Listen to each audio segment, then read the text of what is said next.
Bonjour et bienvenue à cette capsule culturelle où nous allons parler aujourd'hui d'un phénomène de société en pleine ascension, le yoga. Je suis votre animatrice Zoé Melika et je vous présente mon invité Julien Gagnon, fondateur d'Asana Performance.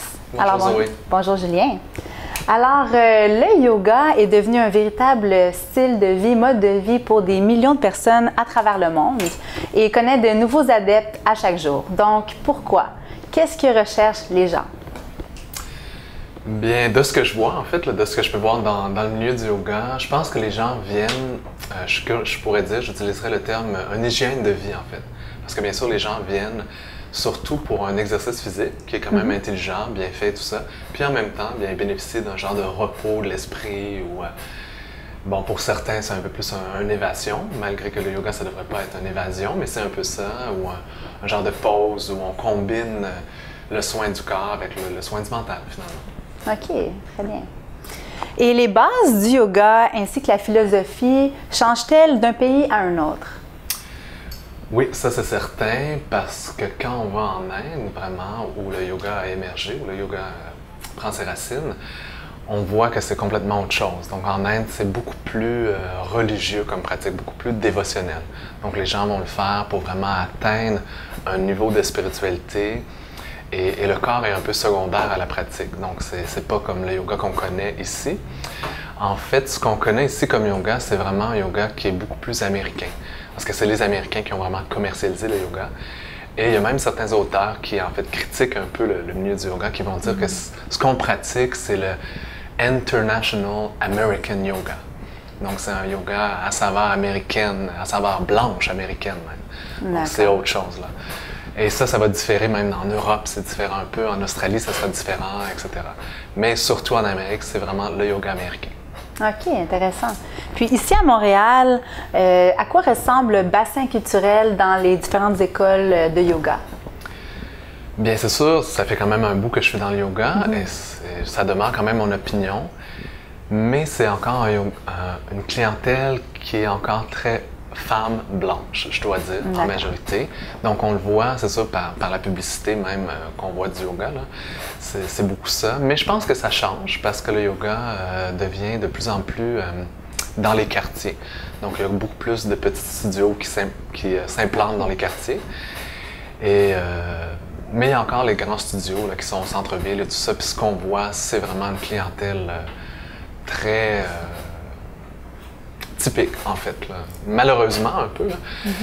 Moi, dans mon travail, je travaille à l'extérieur du monde du yoga. Donc, je vais aussi dans les milieux athlétiques et tout ça. Et je vois vraiment une différence énorme parce que quand je travaille pour une équipe de natation, par exemple, bien, c'est sûr que là, c'est beaucoup plus diversifié. J'ai un bassin qui est beaucoup plus, disons, représentatif de notre société où là, j'ai vraiment une diversité culturelle.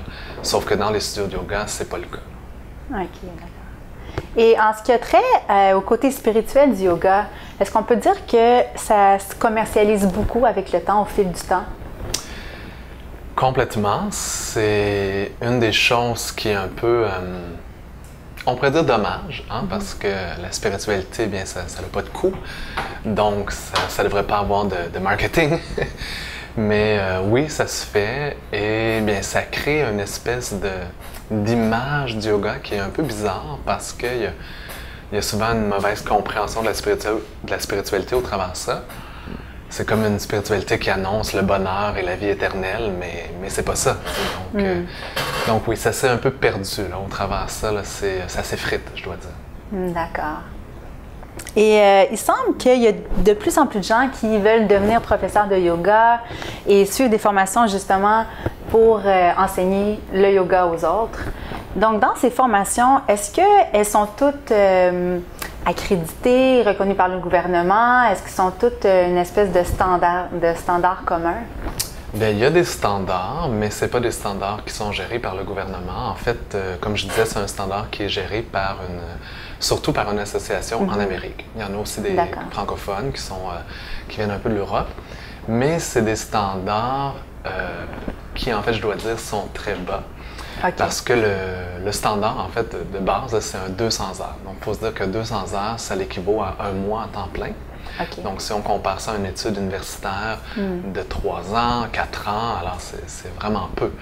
Donc, ce standard-là, pour moi, c'est une base. Donc, les gens, mais c'est ce qui se passe aussi. Les gens, en fait, font beaucoup la formation pour aller plus loin dans leur pratique de yoga.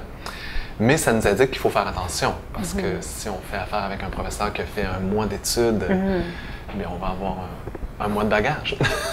Donc, les gens qui suivent des cours, puis finalement, ils confient leur corps au professeur, est-ce que ça arrive assez régulièrement qu'il y a des blessures ou des accidents, justement, avec les professeurs qui ont peut-être moins d'expérience? Oui. Bien, en fait, ce qui peut créer un genre d'illusion, c'est que les blessures arrivent à long terme, souvent. D'accord. Donc, c'est très rare qu'on va voir des blessures dans les cours de yoga, là, comme des accidents, parce que ça demeure un exercice physique qui est quand même accessible, dans un sens, là, ou dans le sens que les gens ne vont pas nécessairement dépasser leurs limites tout de suite dans les premiers cours, etc. Donc, mais veut pas, au niveau des articulations, souvent, il va y avoir une usure qui va se faire. Donc, des mauvaises habitudes qui vont se prendre et tout ça, où on va simplement faire un genre de transfert de nos habitudes posturales qu'on a dans la vie. Donc, si par exemple on travaille assis, puis on a tendance à s'écraser un peu dans le dos, on s'en va dans un cours de yoga, bien, on va transporter cette habitude posturale dans notre façon de pratiquer. Et un professeur qui a un peu moins d'expérience va peut-être pas détecter ces choses-là et on va en fait apporter ces habitudes-là qui vont nous endommager le corps, oui, effectivement.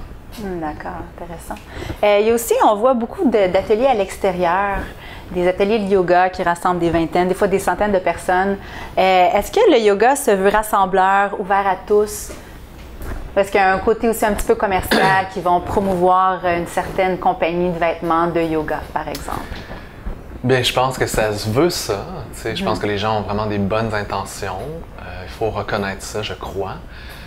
Mais en fait, ce qui se produit, c'est souvent un peu cette image de professeurs de yoga. Ceux qui vont leader ces grandes rencontres-là, c'est des femmes blanches, en forme, en beau costume de compagnie de vêtements et tout ça.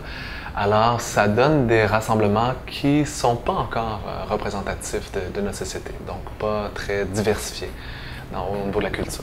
Et qu'est-ce qu'on pourrait faire, par exemple, pour diversifier justement le yoga, le rendre plus accessible peut-être aux minorités visibles ou un peu à monsieur, madame, tout le monde, vu qu'on a tellement un mix ici à Montréal culturel. Donc, changer un petit peu cette image. Est-ce qu'il y a des idées de comment on pourrait faire pour atteindre cet objectif?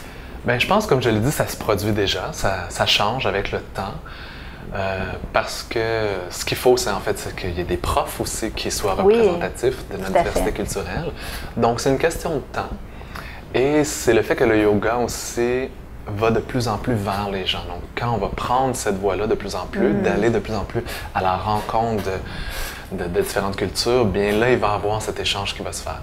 Donc, il faut en fait sortir le yoga des studios. C'est vraiment pour moi la solution. C'est une des missions que j'ai avec mon entreprise. C'est pour ça que j'adore et que j'ai cette mission d'aller vers les gens, d'adapter le yoga aux besoins des gens. Donc, je pense qu'il y a vraiment un mouvement qui se produit, mais ça va prendre du temps. Patience. Patience. Donc, dans le milieu sportif, il y a beaucoup d'athlètes qui vont faire du yoga qui est un petit peu plus spécifique à leur discipline. Pouvez-vous nous donner un exemple de ça? Bien, en fait, oui, parce que c'est ce qu'on fait, c'est ce que ma compagnie se spécialise dans. Donc, nous, on travaille par exemple avec des nageurs, beaucoup de nageurs ces temps-ci. Ils font appel à nous, en fait, comme technique complémentaire. Donc, en fait, si on pense aux nageurs, bien sûr, ils ont besoin de beaucoup de mobilité dans leur épaule. Donc, on va aller extraire des exercices de yoga qui vont aider ça. Ou par exemple, leur respiration, puis on connaît que le yoga est bien connu pour ça. Et par exemple, on a aussi des danseurs et on sait bien que les danseurs ont des besoins très différents des nageurs. Alors, on va adapter d'autres exercices pour eux. On a aussi des joueurs de tennis, le cyclisme, la course, etc. Et on adapte toujours. Donc, c'est pas un cours de yoga comme tel, comme on peut s'imaginer ou comme on fait dans les studios de yoga, mais c'est plutôt un extrait du yoga qui est adapté à chaque athlète. Merci beaucoup, Julien. Cette information était très enrichissante. Alors, au plaisir, à la prochaine et merci à vous d'être avec nous et à très bientôt. Merci.